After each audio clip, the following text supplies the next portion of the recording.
ज़ल्मीज़ वही टीम है जो टॉप टीम को हराकर जो है उन्होंने बूस्ट दिया। इस मैच के हारने पर इनको कुछ ज़्यादा अफसोस नहीं हुआ होगा। एक्सपेक्ट कर रहे थे कि बॉल जो है वो ऑफ द विकेट स्लो आएगा और मुझे टाइम मिल जाएगा, लेकिन जब तक वो उसको जज करते बॉल आकर उनके हेलमेट पर लग चुका था। फिंगर्स दोनों ही की लगती हैं, रिस्ट स्पिनर की भी फिंगर्स लगती हैं तो बॉल ब्रेक होता है। अनवर अली जैसा प्लेयर वो बेंच पे क्या कर रहा है। डोमेस्टिक क्रिकेट को हमें इंपॉर्टेंस देनी चाहिए, कमी कोई नहीं है। अगर किसी चीज़ की कमी है तो वो उनके टेम्परामेंट की, पेशेंस की है। ज़ाहिर है अभी यंग है।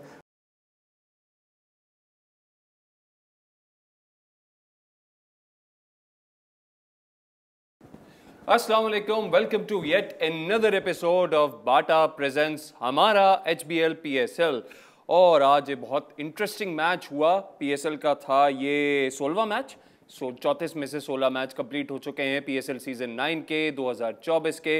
बड़ा इंटरेस्टिंग मैच हमें देखने को मिला कराची के नेशनल स्टेडियम में, जहां पे कराची किंग्स नबरदाजमा हुए क्वेटा ग्लैडिएटर्स से, और क्वेटा ग्लैडिएटर्स ने टॉस जीतकर पहले बैटिंग करने का फैसला किया। मैच समरी की तरफ मैं वापस आऊंगा, लेकिन आज जो मेरे साथ एक्सपर्ट मौजूद हैं हमारे जाने माने तारिक भाई। तारिक भाई, सबसे पहले welcome to the show and अस्सलाम वालेकुम। वालेकुम अस्सलाम। लेकिन वो खुश बहुत है। उसके दो रीजंस है कि वो खुश है। एक, उनकी फेवरेट टीम मैच जीत गई क्वेटा ग्लैडिएटर्स, और दूसरा उनके फेवरेट प्लेयर जिसके बारे में हम अच्छा खासा बात कर रहे थे, पिछले शोज में भी हमने बात करी, अनवर अली, उनको चांस मिला कराची किंग्स में अपना पार्ट प्ले करने का आज के मैच के अंदर, जो कि एक अच्छा चांस मिला उन्हें। ऑब्वियसली पहला मैच है, ओवर्स कम कराए गए उनसे, लेकिन बैटिंग में उन्होंने कराची किंग्स को आके एंड में सहारा दिया था। तभी एक 165 रन्स का टोटल कराची किंग्स ने खड़ा कर दिया था 8 विकेटों के नुकसान पे, जिसे क्वेटा ग्लैडिएटर्स ने अपने मुकर्ररा 20 ओवर में 169 runs for the loss of 5 wickets पूरा किया। आखिरी बॉल तक ये मैच गया, बड़ा ही सनसनीखेज मुकाबला था। मौका कुछ इस तरह से मिला अनवर अली को, अगर उस बात पे मैं वापस आऊं, और कराची किंग्स की टीम को भी हमें ज़्यादा चेंजेस देखने को मिली, वो इसलिए कि कुछ बिरयानी, कुछ निहारी, कुछ पाए, कुछ ज़्यादा हो गया। तारिक भाई, I will come to you. 13 खिलाड़ी हैं जिनको बेसिकली फूड पॉइजनिंग हो गई है कराची किंग्स के, क्या कहिएगा? देखिए, ये बहुत ही अफसोसनाक बात है।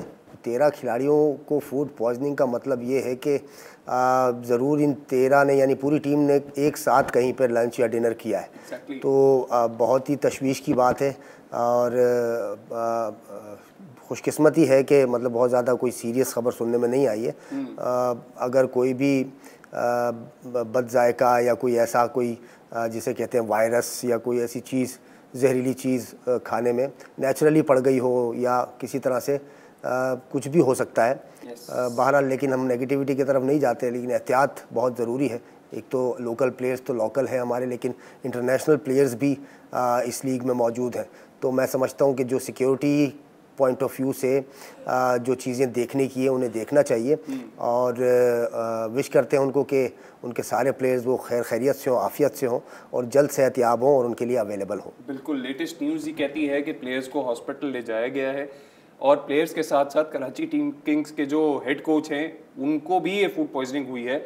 तो ये कोई पार्टी सीन टाइप कुछ था, जो मतलब पार्टी इन द वे के डिनर पार्टी या lunch party, something like that, और उसकी वजह से कुछ ही असर देखने को आया है।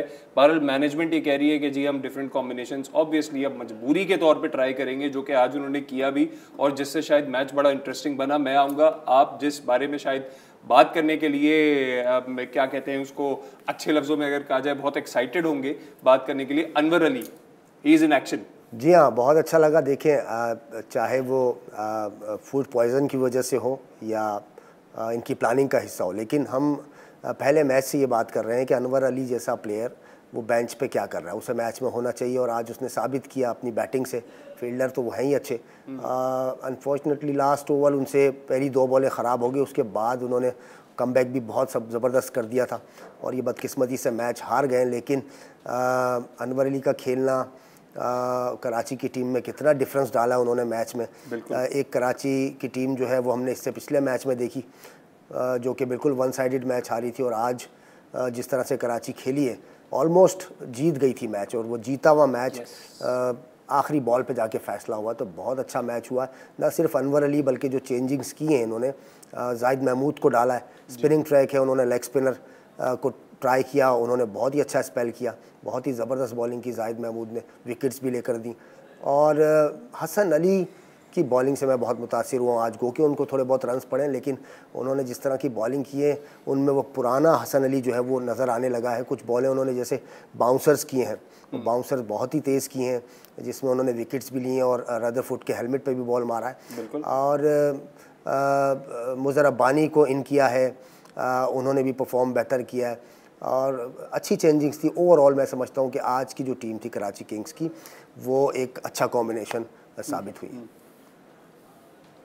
तारिक भाई ये बताएं, bouncer, Hasan Ali, speed ball एकदम उठती हुई, बैट्समैन को क्या फील आता है? मेरे ख्याल से बहुत कुछ चंद सेकंड्स होते हैं डिसाइड करने के लिए या जज करने के लिए कि बॉल कैसी आ रही होगी, क्या मेरे मुंह पे उठ के आएगी, क्या हेलमेट पे आएगी। व्हाट्स द फीलिंग जब आप बैटिंग करें और एकदम से बाउंसर आ जाए?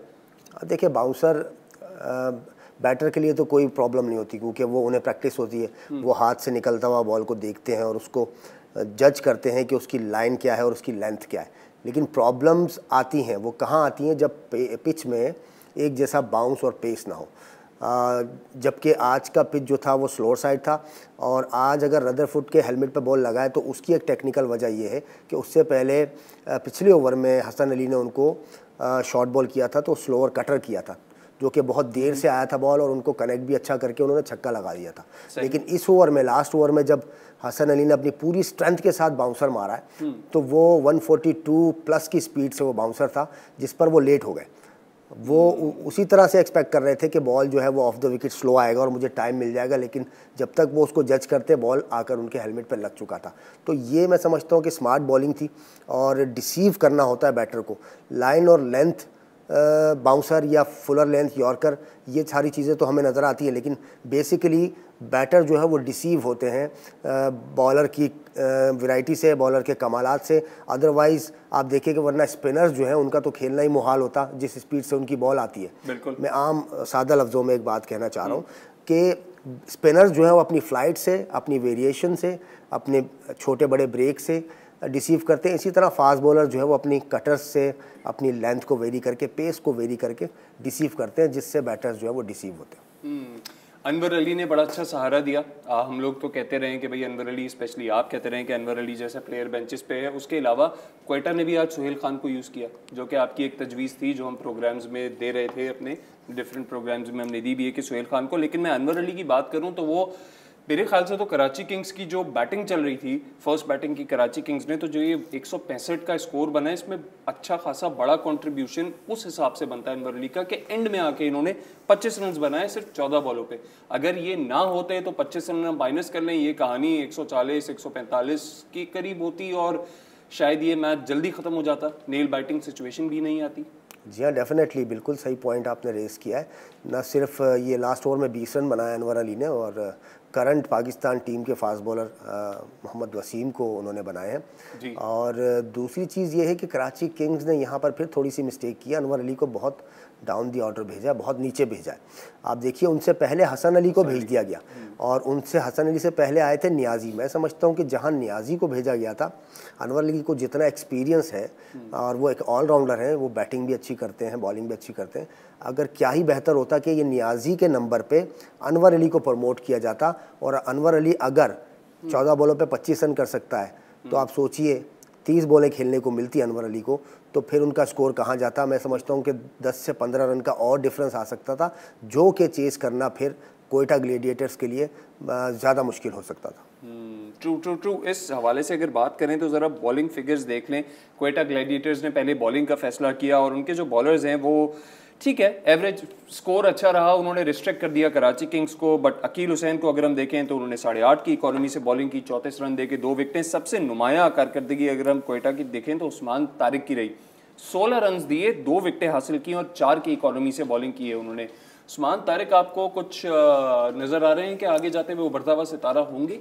देखें, अभी ये बात कहना जो है वो कबल अज़ वक्त होगा, क्योंकि मेरी राय के मुताबिक आज उन्होंने बॉलिंग कोई एक्स्ट्रा ऑर्डनरी नहीं की, क्योंकि वो एक मिस्ट्री बॉलर हैं और अभी नए हैं सर्कल में अभी लोग उन्हें जानते नहीं हैं, उनकी वेरिएशंस, उनकी वैरायटी, और ख़ास तौर पे उनको जो वो रुक कर पॉज लेते हैं उसके बाद वो बॉल करते हैं, तो ये अंडरस्टैंडिंग अभी डेवलप नहीं हुई है बैटर्स के दरमियान, तो वो अभी इनको परख नहीं पा रहे सही से। वरना जो बॉलिंग उन्होंने की है वो इतनी आउटस्टैंडिंग नहीं की कि जितने उनके फिगर्स नज़र आ रहे हैं।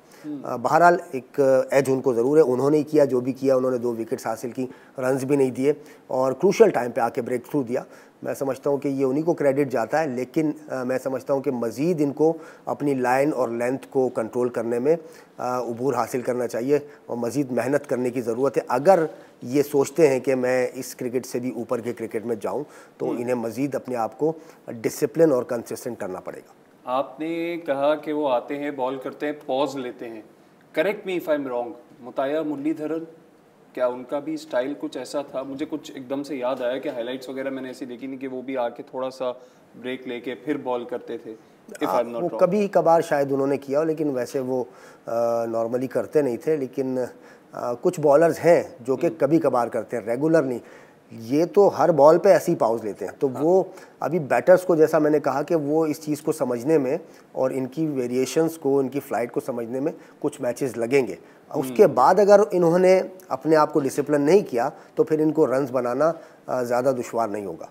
ठीक ठीक ठीक। इसी के साथ क्वेटा ग्लैडिएटर्स की अगर हम बैटिंग देख लें, जब वो 165 रन चेज करने के लिए आए तो जेसन रॉय एज यूजुअल अपनी फॉर्म में नजर आए। 52 रन बनाए उन्होंने 31 बॉलों के ऊपर। इसके अलावा Saud Shakeel decent score, 24 run बनाए 20 बॉलों के ऊपर, अच्छा साथ निभाया।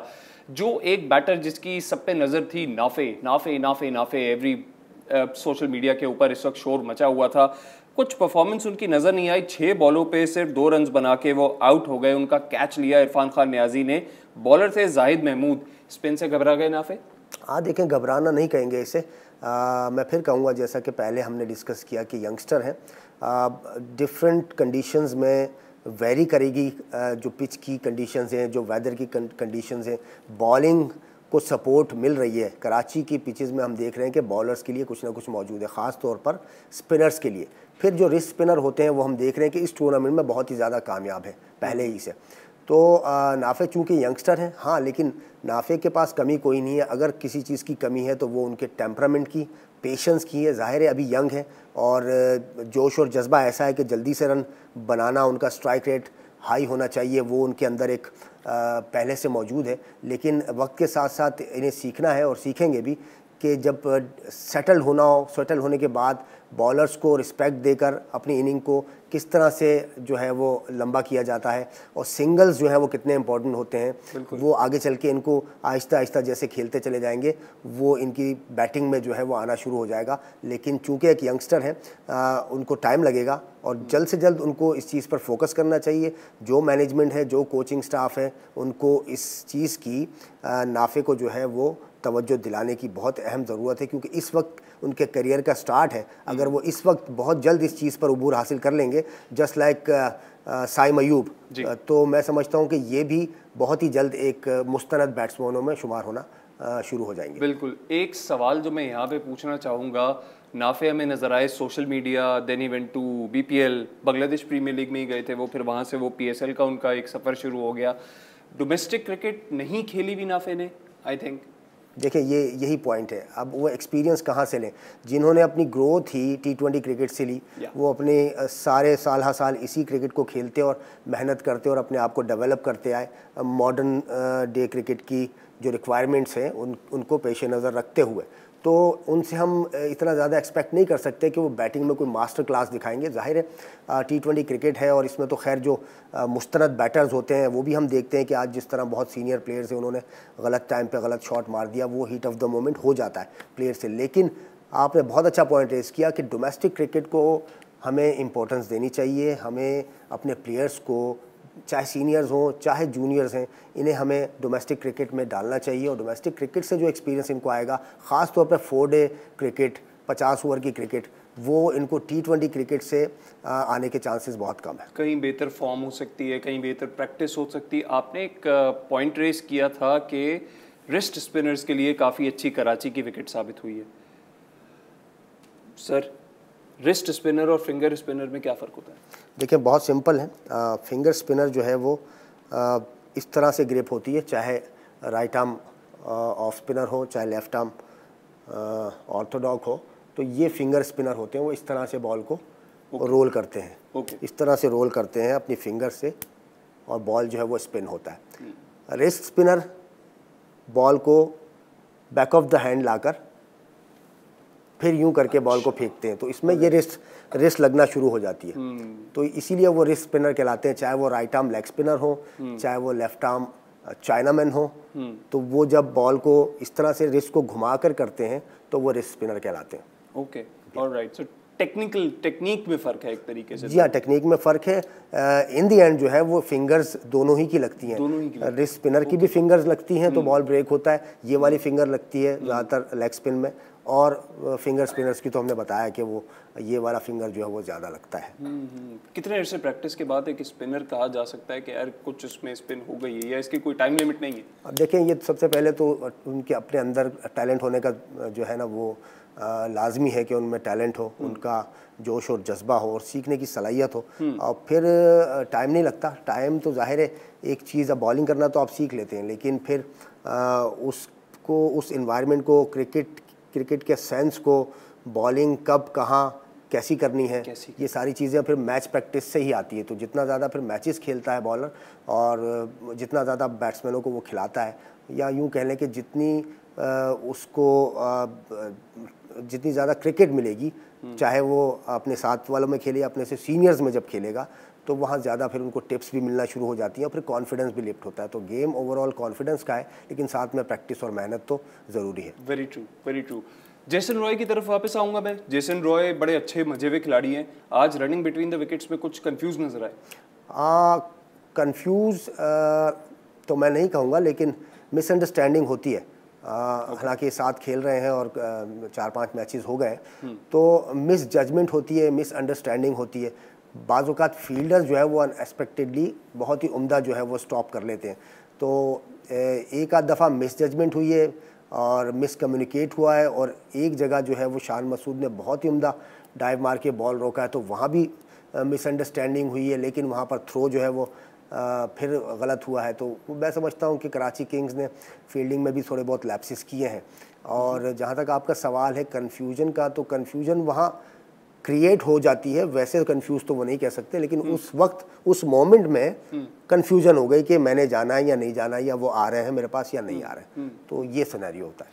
ओके, क्वेटा ग्लैडिएटर्स ने आज अच्छा एक्सपेरिमेंट किया, सरफराज अहमद को टॉप ऑफ द ऑर्डर भेजा बैटिंग के लिए, उनका ऑर्डर इम्प्रूव किया।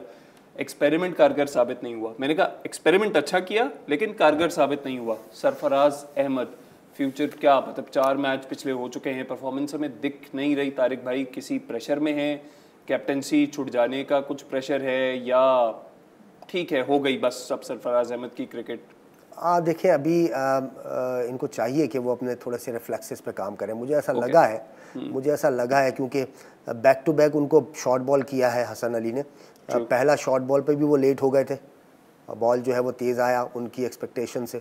दूसरा शॉर्ट बॉल भी फिर वो मिस कर गए और पहले बॉल आ गया उनके ग्लव पे लग के कीपर के पास चला गया। गो के वो बॉल ऐसा था कि अगर वो उसे बल्ला लग भी जाता कहीं ना कहीं तो वो छक्का हो जाता या वन बाउंस चौका होता। लेकिन मुझे ऐसा लगता है कि रिफ्लेक्सेस पे काम करने की ज़रूरत है सरफराज को, और कमी तो कुछ नहीं है। सरफराज जैसा प्लेयर, जितनी क्रिकेट हमने उनकी देखी है, दिलेरी बहुत है उनमें और एक्सपीरियंस बहुत है, और मैं समझता हूँ कि करियर का एंड नहीं कहा जा सकता, इट्स टू अर्ली, क्योंकि कम बैक भी कर सकते हैं किसी वक्त भी। अगर अपनी कमी और कोताहियों को जायज़ा लें और उस पर गौर करें और अब जाकर नेट्स में इस चीज़ पर काम करें, तो मैं समझता हूँ कि अभी एज ही कितनी हुई है। अब देखें शोएब मलिक 40+ हैं और वो परफॉर्म कर रहे हैं और रिफ्लेक्सेस बहुत अच्छे हैं। तो मैं समझता हूँ थोड़ा सा रिफ्लेक्सेस पे काम करें और कोई बाइद नहीं है कि अगले मैचेस में वो परफॉर्म करें। शोएब मलिक को तो हम नेशनल T20 जो हमारा स्क्वाड है उसमें इंक्लूड कर चुके हैं। आई मीन पाकिस्तान टीम के T20 स्क्वाड में पिछले प्रोग्राम में हमने इंक्लूड कर दिया। हाँ, फिलहाल तो है। सरफराज अहमद की जगह देख रहे हैं आप उस स्क्वाड में? नहीं, फिलहाल नहीं देख रहे due to this performance and you know reflexes वगैरह। वैसे भी रिजवान मौजूद है, फिर हमने हारिस को रखा है उनकी रिप्लेसमेंट में, सेकंड विकेट कीपर। यंग है और वो भी बहुत दिलेर है, निडर है, बैटिंग भी बहुत अच्छी करते हैं। सही। तो आपने ये कह रहे हैं कि अगर हम 2 विकेट कीपर चूज करें और एक बैकअप पे रखें तो Rizwan as the lead wicket keeper and Mohammad Haris बिल्कुल as the backup wicket keeper. Alright, great great. आगे बढ़ें, अगर आगे बढ़ते हुए हम देखें तो सरफराज अहमद के बाद राइली रूसो आए, वो भी आज सक्सेसफुल साबित नहीं हुए। हर बैट्समैन का हर दिन नहीं होता, हर प्लेयर का हर दिन नहीं होता। 6 रन बनाए राइली रूसो ने 10 बॉलों के ऊपर, और उनका कैच पकड़ा इरफान खान ने। Again I see Zahid Mahmood in action, sorry Zahid Mahmood, who is he? थोड़ा अगर आपके पास आई एम श्योर नॉलेज होगी, कहाँ से आई, क्या इनकी प्रैक्टिस रही है कि एकदम से आके छा गए? हाँ देखें, एकदम से तो ये नहीं आए। जैसा कि हम डिस्कस करते हैं कि डोमेस्टिक क्रिकेट खेलना ज़रूरी है, और बहुत सालों से ये क्रिकेट खेल रहे हैं। डोमेस्टिक क्रिकेट T20 हो चाहे 4 डे क्रिकेट हो, ये दादू से इनका ताल्लुक़ है। और ये हैदराबाद से बहुत ज़्यादा खेल चुके हैं फर्स्ट क्लास क्रिकेट, बहुत सारे डिपार्टमेंट से खेल चुके हैं, स्टेट बैंक से खेल चुके हैं, और रिसेंटली भी किसी डिपार्टमेंट से ही खेले हैं। तो इनके पीछे जो है बहुत सारी क्रिकेट है, बहुत सारा एक्सपीरियंस है। इंटरनेशनल क्रिकेट भी खेल चुके हैं, पाकिस्तान ने इनको आई थिंक टेस्ट में भी मौका दिया है, वनडेज़ भी खिलाए हैं। और मैं समझता हूँ कि वो जो है एक बहुत ही ज़बरदस्त लेग स्पिनर हैं, क्योंकि उनके पास ना सिर्फ लेग स्पिन कर सकते हैं, गुगली भी कर सकते हैं, और वेरिएशन भी अच्छी हैं। और लेग स्पिनिंग डिपार्टमेंट में आप देखिए ना, हमारे पास बहुत ज़्यादा हमारे पास जो है वो कुशादगी आ गई है। 2-3 लेग स्पिनर पहले से ही परफॉर्म कर रहे थे, आज जाहिद महमूद को भी डाला गया है। और मैं समझता हूँ स्पिनर्स को कराची में बहुत ज़्यादा एज है। कराची की पिचेस में इनको टर्न भी मिल रहा है, कहीं लो बाउंस भी होता है। जब लो बाउंस होता है तो बॉल बल्ले पे आना जो है वो मुश्किल हो जाता है। जाहिद महमूद की बात कर रहे थे, 4 ओवर करा के तारिक भाई 17 रन दिए, सिर्फ 2 विकेटें ली, और बड़े क्रूशियल टाइम पे ली विकेटें, क्योंकि वो एक, अगर ये मैच कराची जीत जाता तो जाहिद महमूद की ये wickets one of the turning point साबित हो जाती। खैर, इससे मैं आगे बढ़ूंगा कि जाहिद महमूद पे हम डिस्कस कर चुके। बाकी देखें तो yes, how can we forget, Rilee Rossouw के बाद एंट्री होती है रदरफोर्ड की वो परफॉर्मेंस जिसने उन्हें मैन ऑफ द मैच बना दिया।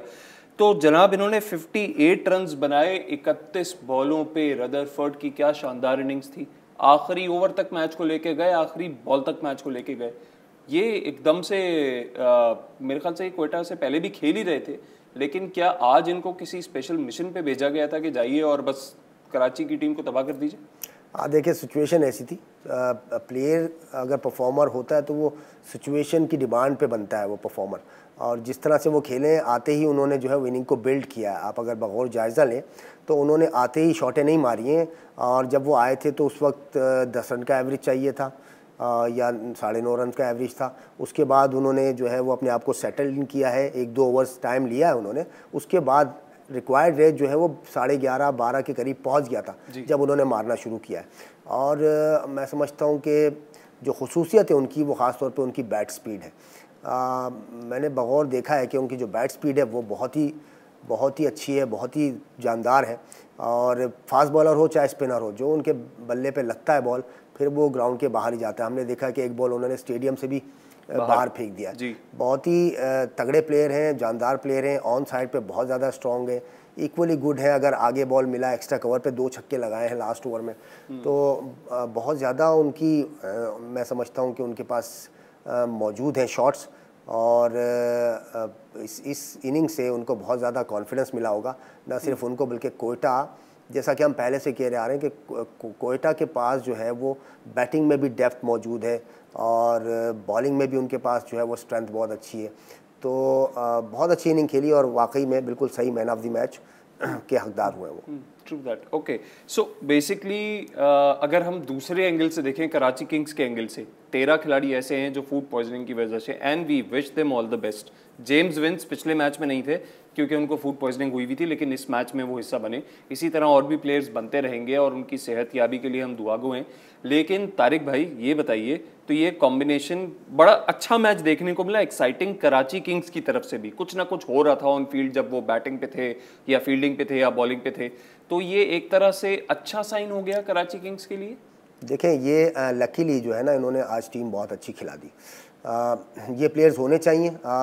डिपेंड करता है कि वो कंडीशंस क्या है। अब इनके मैच पिंडी में होंगे तो वहाँ पर कुछ चेंजिंग्स हो सकती है बॉलिंग में, लेकिन बैटिंग में तो मैं समझता हूँ कि बहुत बेहतर था। शान मसूद की अपनी परफॉर्मेंस कंसर्न है, उनको करना पड़ेगा।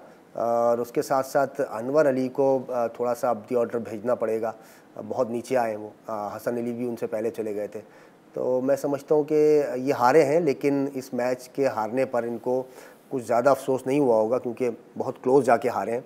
तो मिस्टेक्स वही हैं कि बैटिंग ऑर्डर में जहाँ इन्होंने विंस को डाला है, जहाँ इन्होंने मोहम्मद नवाज़ को प्रमोट किया है, वो बहुत ही अच्छी स्ट्रेटजी थी, उसका क्रेडिट जाएगा शान मसूद एंड कंपनी को। लेकिन इसी तरह अनवर अली को डाउन दी ऑर्डर भेजना ये एक मिस्टेक थी, मैं कहूँगा। अच्छा, आप कह रहे हैं कि ज़्यादा कुछ असर नहीं पड़ता इस हार से, लेकिन पॉइंट्स टेबल कुछ और कह रहा है। कराची किंग्स नीचे आती जा रही है, Multan Sultan is on the top points table के हिसाब से, देन इट्स क्वेटा ग्लैडिएटर्स, और अब इस्लामाबाद यूनाइटेड अपने पिछले कराची के मैच के बाद जो हुआ उनका और जो उन्होंने जीता, रन रेट की वजह से नंबर 3 पोजीशन उन्होंने अपनी बना ली, और 4th पे पेशावर ज़ल्मी है।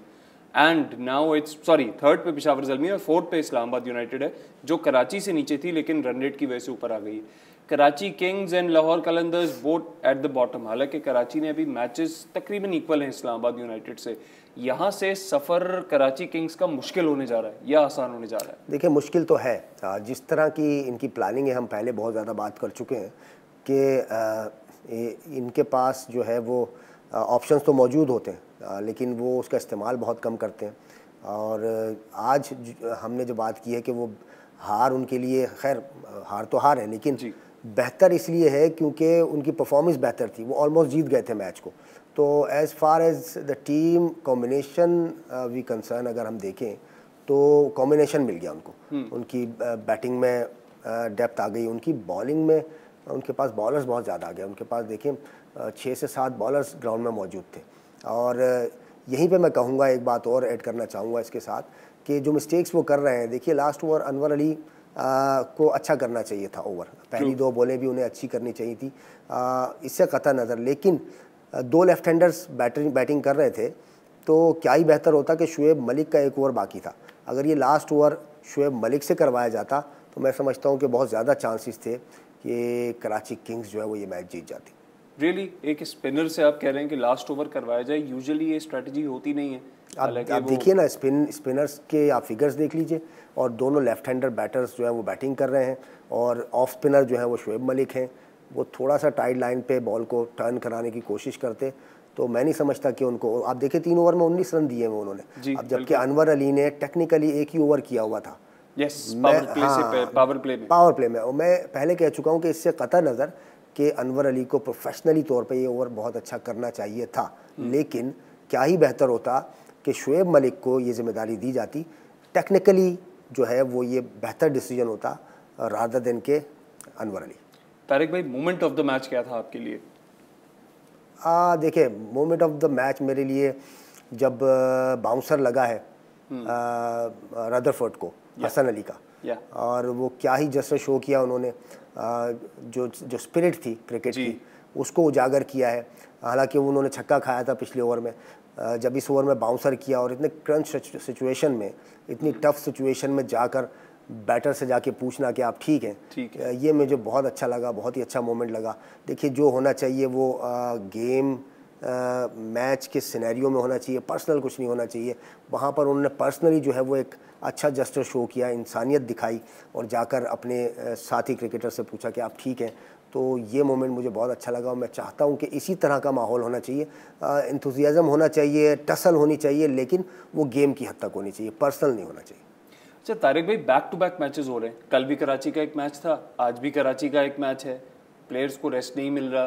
कहीं ये बात तो नहीं आएगी कि यार प्लेयर को ये कहे, जैसे कि हम देखते हैं पास्ट में ऐसा हुआ है कि हमें रेस्टिंग टाइम सही नहीं मिला, या हमारी गेम इसलिए थोड़ी सी अपसेट हो गई, ये प्रैक्टिस का पूरा टाइम नहीं मिला, समथिंग लाइक दैट? नहीं, मैं नहीं समझता कि T20 क्रिकेट में बहुत ज़्यादा रेस्ट की ज़रूरत होती है, और 1-2 मैच बैक टू बैक हो जाना को बहुत ज़्यादा नहीं होते। हाँ, अगर 2 से ज़्यादा मैचेस होते हैं तो फिर जो है वो कंसर्न हो सकता है, लेकिन 2 मैचेस 2 दिन में होना कोई बड़ी बात नहीं है। और थकावट का तो आंसर आ ही नहीं सकता, तो इनके तो 3-4 प्लेयर जो है वो बिल्कुल फ्रेश खेलें, तो कोई एक्सक्यूज़ नहीं है। वैसे भी प्रोफेशनलिज्म में कोई एक्सक्यूज़ नहीं होता, इनका फिटनेस लेवल बहुत अच्छा होता है, और इनकी जो बल्कि जिनकी फॉर्म लगी होती है वो तो खुश होते हैं कि यार आज हमने परफॉर्म किया, कल फिर मौका मिल जाए।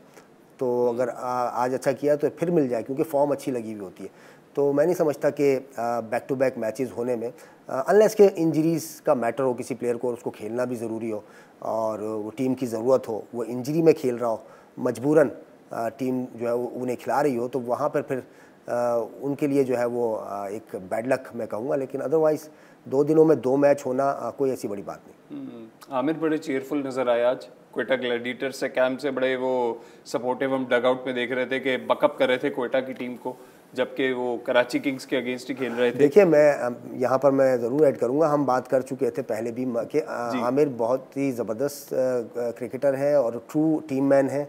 आज मैच में ना होते हुए भी आपने देखा कि वो डगआउट में जब कैमरा जाता था तो वो आवाज़ें लगा रहे थे, उछल रहे थे, खुश हो रहे थे अपने साथी प्लेयर्स की परफॉर्मेंस पे, अपनी टीम की परफॉर्मेंस पे।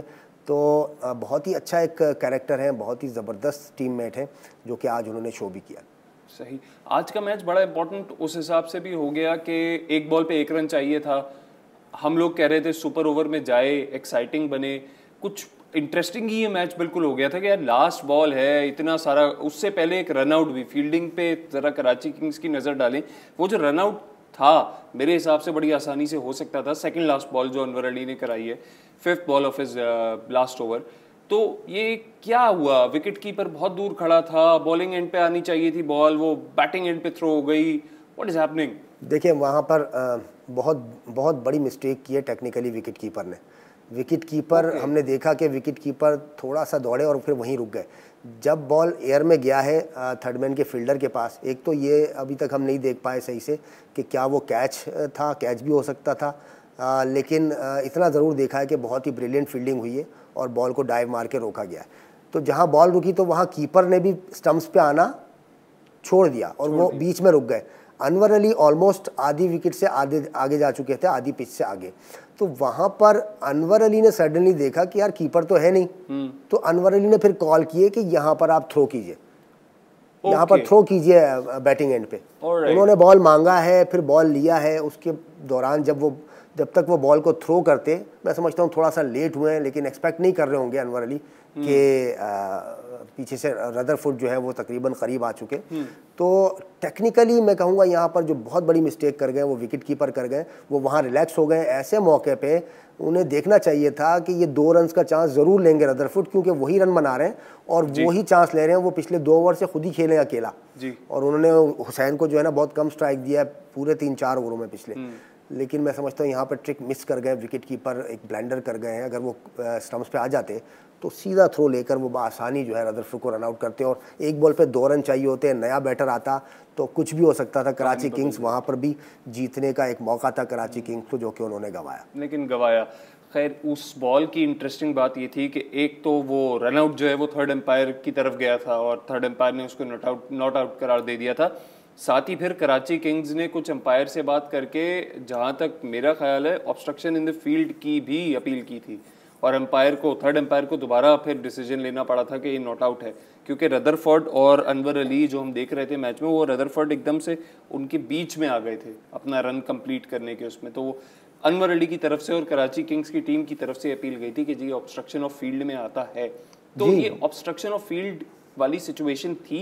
देखें, कह भी सकते हैं और नहीं भी, और बहुत ही टेक्निकल बात थी। लेकिन अगर अंपायर ने जो है वो रदरफोर्ड के हक में फ़ैसला दिया है तो इट मीन्स वो लीगली ठीक थे। क्योंकि वो वैसे तो बैटर को जो है वो पिच में डेंजर एरिया में दौड़ने की इजाज़त नहीं होती। जो सेंटर ऑफ द पिच होता है वो पिच के कॉर्नर पे दौड़ते हैं। तो मे भी पॉसिबल है कि जब रदरफोर्ड ने जो डाइव लगाई है वो हम देख रहे हैं कि वो तकरीबन सेंटर ऑफ द पिच में वो मौजूद थे। हो सकता है कि वो ये समझ रहे हों कि रदरफोर्ड बीच में भाग रहे हैं, लेकिन ये भी मुमकिन है कि अनवर अली की वजह से वो बीच में गए हों, क्योंकि वहाँ पर अनवर अली भी मौजूद थे, बॉल को कलेक्ट करने आ रहे थे। तो वो अनवर अली से टकरा जाते तो क्रीज में पहुँच ही नहीं पाते, फिर तो वो रन आउट ही हो जाते। तो उन्होंने जो है वो अपने रास्ते को जो है वो मोड़ा है, चेंज किया है, जिसकी वजह से वो शायद मिड ऑफ द पिच आ गए हैं और इसी वजह से उनके हक में ये फैसला गया।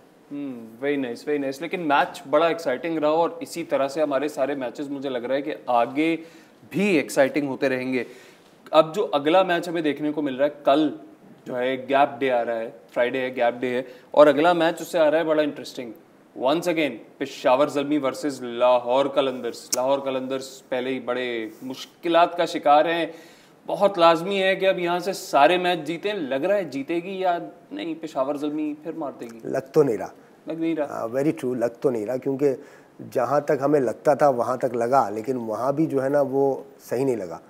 आपने देखा कि जिस तरह की इस वक्त पोजीशन होगी लाहौर की, हो सकता है वो जीत जाए, क्रिकेट बाय चांस है, कुछ भी हो जाए, बैड परफॉर्मेंस हो जाए ज़ल्मी से, जैसा कि लाहौर कलंदर्स कर रही है बहुत दिनों से, लेकिन नज़र नहीं आ रहा, क्योंकि बहुत ज़्यादा डिफरेंस हो गया है। ज़ल्मीज़ वही टीम है जो टॉप टीम को हराकर जो है उन्होंने बूस्ट लिया था उस टूर्नामेंट में। बिल्कुल बॉटम से सफ़र शुरू करके वो ऊपर चले गए हैं, और जिस तरह से उनकी अब परफॉर्मेंस शुरू हो गई है, जिस तरह से बैटिंग में दोनों ओपनर्स परफॉर्म कर रहे हैं, और फिर उसके बरक्स लाहौर कलंदर बॉलिंग में बहुत ज़्यादा स्ट्रगल कर रहे हैं। जो उनके मेन स्ट्राइकर्स हैं वो ही परफॉर्म नहीं कर रहे हैं। एक इंजर्ड हो गए हैं बदकिस्मती से, हारिस रऊफ़, और उसके अलावा वो जिन्हें खिला रहे हैं, ज़मान इतने ज़बरदस्त बॉलर थे, वो बहुत ही खुले रन्स खा रहे हैं। तो मे भी पॉसिबल है कि वो उन्होंने जाकर जो है वो अपनी इन चीज़ों पे, इन एरर्स पे काम किया और आकर उसको बेहतर करें, और बेहतर कर सकते हैं, मैं ज़रूर कहूँगा। लेकिन ज़ल्मीज़ को हराना इस मौके पे मुझे तो बहुत ही मुश्किल नज़र आ रहा है। मुश्किल लग रहा है। टॉस का क्या रोल होगा इस मैच में? देखिए, कुछ कह नहीं सकते, रावलपिंडी में मैच है। Yes. अगर तो ड्यू फैक्टर आया तो फिर टॉस जो है वो मैटर करेगा, अदरवाइज़ तो वहाँ पर बैटिंग विकेट होने के बहुत ज़्यादा चांसेस हैं, हाई स्कोरिंग होने का चांस है। और अगर हाई स्कोरिंग का होगा तो ज़रूर, अगर ड्यू फैक्टर ना हुआ तो टीम्स जो है वो पहले बैटिंग करने को प्रेफरेंस देगी। अदरवाइज़ अगर ड्यू फैक्टर हुआ तो टॉस जीत के पहले फील्डिंग करने जाएंगी। सेंचुरी किसकी हो रही है, साइम अयूब की या बाबर आजम की? साइम की ये सपोर्टिंग साइम। क्योंकि मिस किया उन्होंने एक इनिंग में 100, और दूसरी इनिंग में भी अच्छा खेल रहे थे। ज़रूर उन्होंने जो है ना वो बातचीत की होगी, उन्हें जो है ना वो इस चीज़ की उनको जो है ना अहमियत का एहसास दिलाया गया होगा कि देखिए इतनी अच्छी फॉर्म है आपकी, आप खड़े होके खेलें तो आप 100 कर देंगे। और बाबर ने ज़रूर उनसे बात की होगी कि देखिए यार मैंने 100 कर दिया, क्योंकि मैं एंड तक खेला, अगर आप और मैं खेलेंगे थोड़ा लंबा तो आपके पास तो छक्के मारने का भी बहुत अच्छा ऑप्शन है, और आप तो 9 लोग शॉट भी मार देते हैं। तो जिस तरह की फॉर्म चल रही है साइम की, अगर वो पावर प्ले में अच्छा खेल गए, नॉट आउट गए, तो इस मरतबा 100 ही करेंगे। एक शरारती सवाल पूछना है आपसे, शाहीन आफरीदी कितनी विकेट्स ले रहे हैं? 2 से ज़्यादा नहीं लेंगे अगर अच्छी बॉलिंग की तो। 2 से ज़्यादा, so you give him 2 wickets. Okay, Lahore Qalandars की तरफ से आपको अगले मैच में सबसे सक्सेसफुल बॉलर कौन सा लग रहा है? देखिए, बहुत मुश्किल है। और सक्सेसफुल होंगे तो शाहीन ही होंगे। I think he is still good amongst the bowling attack of Lahore Qalandars. He is the best still. अभी जो लाहौर कलंदर्स की बॉलिंग है उसके अंदर वही सबसे बेहतर बॉलिंग कर रहे हैं। लेकिन बेंच स्ट्रेंथ नहीं है क्या लाहौर कलंदर्स की? क्या रिप्लेस नहीं किया जा सकता? नहीं रही। आई थिंक ऑलराउंडर्स हैं, कुछ वीज़े हैं, और वो खेले हैं। वेस्ट इंडीज़ के जो ऑलराउंडर हैं उन्हें खिलाया है, वो भी बहुत रन्स दे रहे हैं। ज़मान की फॉर्म अच्छी नहीं है, वो भी रन्स दे रहे हैं, और जहादात खान जो है वो भी रन्स दे रहे हैं। तो और वो जो सिकंदर हैं उन्हें भी ट्राई कर लिया, पहले मैचेस में मौका नहीं दिया था, बाद में ट्राई किया, वो भी जो है खुले रन्स दे रहे हैं। तो शाहीन ही हैं, अगर वो ब्रेक थ्रू भी देते हैं, उनके पास चांस होता है नई बॉल का। तो ये था हमारा आज का बाटा प्रेजेंट्स हमारा HBL PSL, एंड आपसे अब मुलाकात होगी अगले मैच के एनालिसिस में, जो कि है बिटवीन पेशावर ज़ल्मी एंड लाहौर कलंदर्स। दोनों टीमों को हमारी तरफ से बहुत बहुत दुआएं, और हम चाहते हैं कि इसी तरह के एक्साइटिंग मैचेस देखते रहें PSL के अंदर। तारिक भाई, any last word? Can be any advice to the youngsters और एनीथिंग? देखें, एडवाइस यही है कि पॉजिटिव रहें, ज़िंदगी में कभी भी नेगेटिविटी की तरफ न जाएं। सराउंडिंग में होती रहेंगी बहुत सारी चीज़ें जो आपको डाइवर्ट करने और डिस्टर्ब करने के लिए आएंगी, लेकिन वो आपका इम्तिहान होता है। आप पॉजिटिव रहिए और मेहनत जारी रखिए, और ज़रूर मंजिल मिलेगी आपको। Very nice words, and on this note we end this episode. See you next time. Tata, bye bye, Allah Hafiz.